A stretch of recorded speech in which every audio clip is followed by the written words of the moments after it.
Hi, welcome to Live Life with Jay. I'm Jay, and I am so glad that you're here. You know, it's important to me when people are here, not just for support, but to here to learn more, to get some saving tips, because that's my reason of doing this. Is just if I can save you a little bit of money here and a little bit of money there, I am super happy. You know, you thrive, I thrive, you thrive makes me happier. I'm just here to help. And I'm just glad that you're here and watching. So today I want to talk about mortgage. And I'm not a professional in mortgages, but I know some great ways to save or recommendations. And I just want to share that with you. Something I've learned and I just want to share with you. So today we're going to talk about the recommendations of saving with getting a mortgage. So I created this table. I'm going to put it up right here, and I'm just going to share with you the difference between a 15-year mortgage versus a 30-year mortgage. Okay, so let's say you found a property and it costs $250,000. Okay, and you're trying to determine if you should get a 15-year mortgage or you should get a 30-year mortgage. What's the difference, right? So a 15-year mortgage, obviously, it's less payments. So it's going to be 180 payments, where a 30-year mortgage is 360 payments. Okay. Now, here's the thing. The interest, when you get a 15-year mortgage, you have a lower interest versus when you get a 30-year mortgage, which is a higher interest. So the change with 15-year and 30-year, right? Interest rate right there. Shorter mortgage, lower interest. Longer mortgage, higher interest. And then now it's okay. Now what's going to be my monthly payment? So if you can see, with a 30-year mortgage, it is a lower payment, $1,137. That's a lower monthly payment. However, a 15-year mortgage is a higher payment, $1,726. Why? Because we're cutting it in half. But the great thing about this part, it's not like your payment doubled, right? Because a lot of people assume that a 30-year mortgage, let's say it's $1,100, right? But they assume that if they get a 15-year mortgage, that their mortgage payment is going to double to $2,200, and that's not the case. So here it went up about an extra almost $600, which is like a half of the extra payment that you were expecting, right? So that's the monthly payment, right? 15-year mortgage versus 30-year mortgage. Now, here is where it gets serious. This is where you're like, oh my goodness, this is a huge difference. The total interest paid on a 15-year mortgage is $60,752. The total interest paid on a 30-year mortgage is $159,182. Okay, do you see that, right? So the total amount you would have paid in a 30-year mortgage, the house and the interest, is a total of $409,000. Now, if you look at your 15-year mortgage, the total interest plus your mortgage in 15 years is $310,000. Okay? $310,762. That's almost $100,000 difference. So if you choose to do a 15-year mortgage, you're saving $100,000. It's amazing. Like, not for nothing, these are things I didn't know. I didn't know, like, if I get a 15-year mortgage, I'm gonna be saving all this. But here's the thing. Here's the hardest part about that. It's the monthly payment. That's the truth, right? A lot of people are like, well, I can't afford that $1,700. You know, I can't, that extra $600, I can't afford that. And I understand, and that makes sense. And there's different things that maybe you can do about it, and maybe it's like, okay, maybe I can find a cheaper house. What if I knock down my house to $200,000? Then maybe I could do the 15-year mortgage. So these are things like to look, to save money, right? You're like, you know what? That $100,000 sounds better than that $600 a month extra. And it will be my house in 15 years versus 30 years. So these are just some things to look to think about. No matter what you do, judgment-free zone. I told you, this is a judgment-free zone. Your choice, right? This is just recommendations for you. So here's another thing. That I didn't know, and I learned last year. So another way to save, even if you decide a 30-year mortgage, there's another way you can save on interest. You ready? I'm going to show you this. This is the biweekly option to save more money. Okay? Another thing that I just learned, and I'm sharing with you so you can learn too. So let's look at it. So I did both 15 and 30 year, just in case, you want to save more. So let's look at the 30-year mortgage first. So what is a bi-weekly option? You're like, what does that mean? So you know how everyone always says, I get 2 extra checks a year? Because instead of 24 checks, you get 26 checks. So it's like 2 extra checks a year. So what that means is, instead of paying a monthly payment to your mortgage, right? You're going to pay bi-weekly. So those 2 extra checks that you get a year, mortgage is going to come out of them. Okay? Making sure you're following. Okay. So instead of having 12 months of payments, you're going to have 1 extra full payment.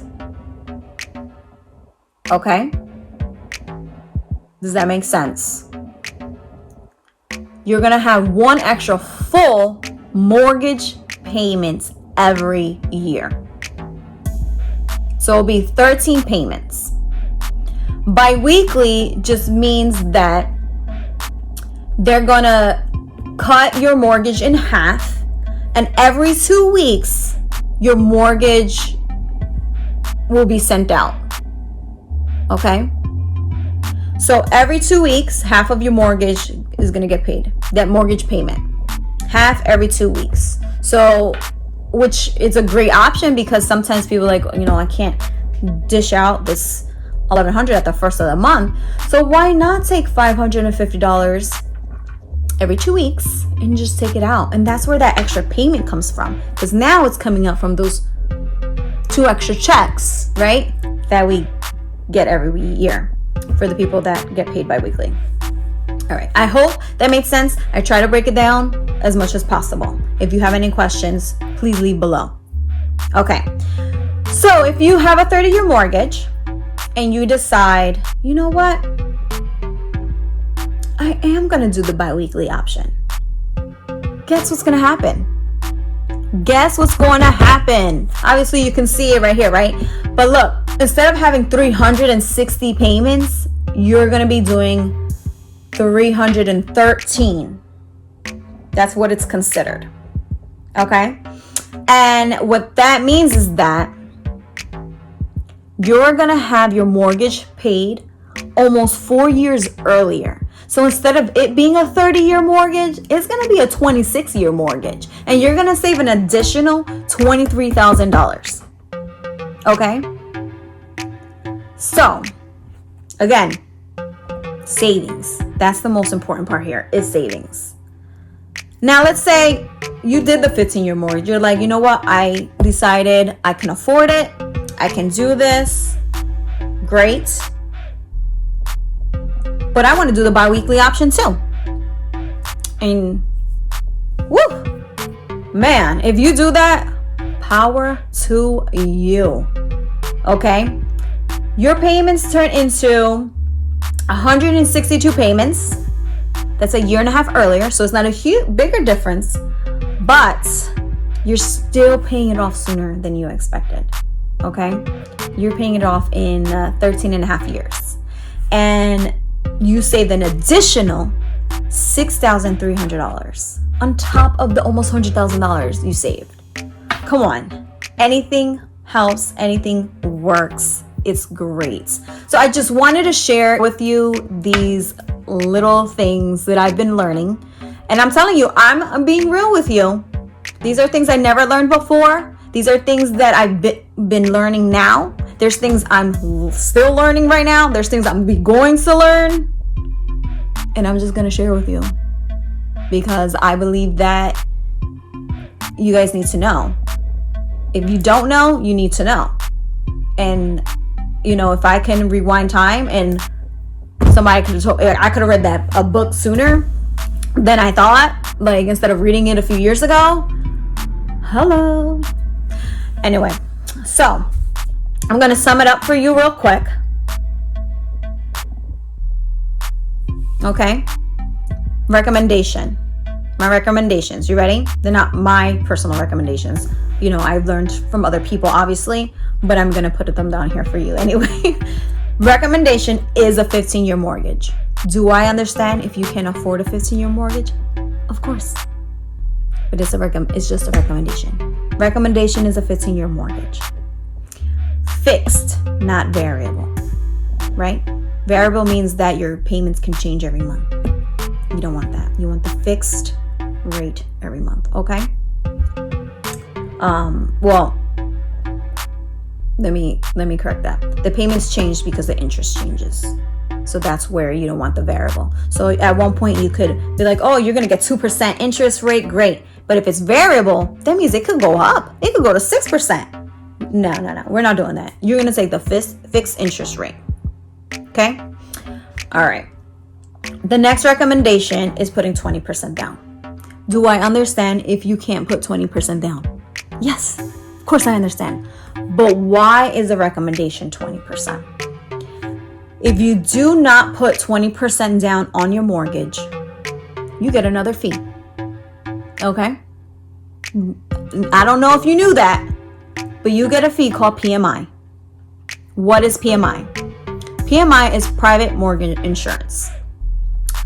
Private mortgage insurance protects the lender in the event that you, the borrower, defaults on the loan. Yes. So the fact that you didn't put 20% down, the lender's like, I can't take any chances. We are going to add up to 2% extra on their monthly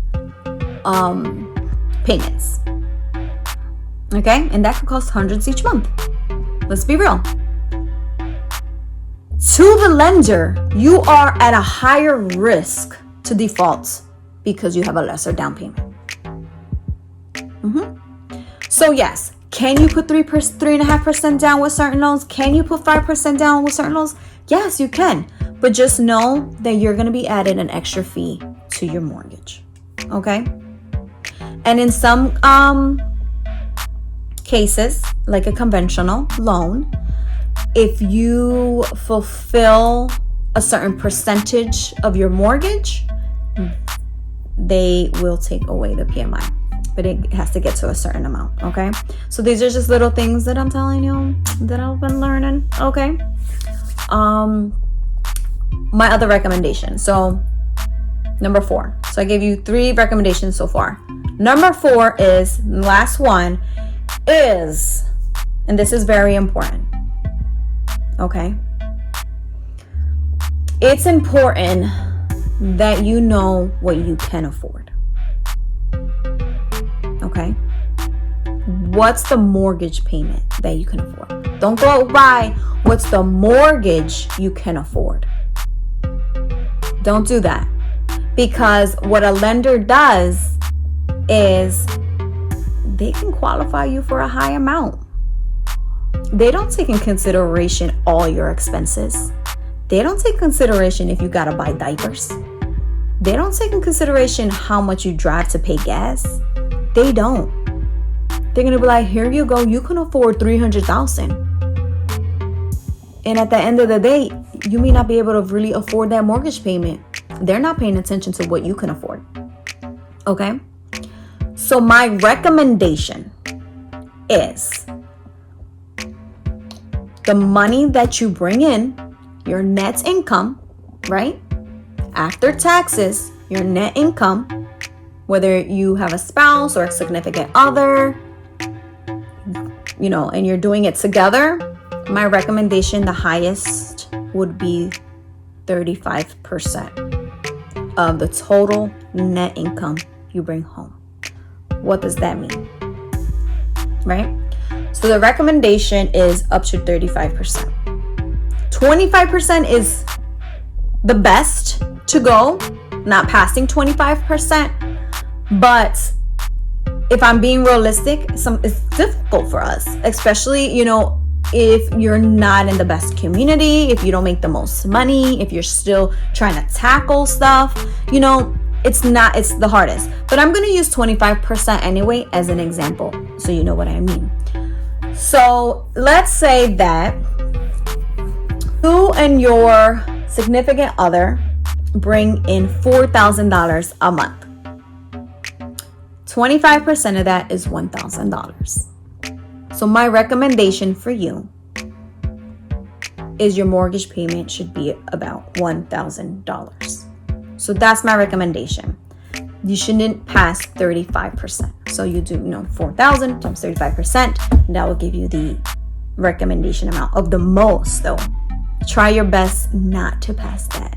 So that's my 4 recommendations, okay? So the 4 recommendations, do one more time. 15-year mortgage, fixed, 20% down to avoid PMI, and about 25% of the total net income combined. And I told you, I completely understand if sometimes the recommendation isn't the easiest to do. And I understand. And sometimes it takes time. But if you do them, it will be so worth it. It will be so worth it. Even if it takes you years just to get your 20%, it will be worth it. I promise. And if you can't do it, it's fine. Do the best that you can. Even if you do a 30-year mortgage and you do 5% down, maybe you could do the biweekly option. Any little thing that's any little thing that you can save, try it. Okay, try it. The most important part of the whole situation is that you don't want to be house poor. You don't want to be house poor. You don't want the majority of your monthly income to go to your mortgage each month. That's not the way to live. You don't want to live like that. Right? You don't want to. It's hard, it's tough, it's disappointing. So my advice is just to try your best. Try your best not to have the most of it. And some people it's harder. But my only advice is to try your best. If you have any questions, please let me know. Please leave any comments below. Please subscribe if you haven't subscribed yet. Like my video, share my video, guys, so other people can see them. And just thank you for watching as always. And if it's your first time, thank you for stopping by. Subscribe so you can see more videos. Thanks, guys.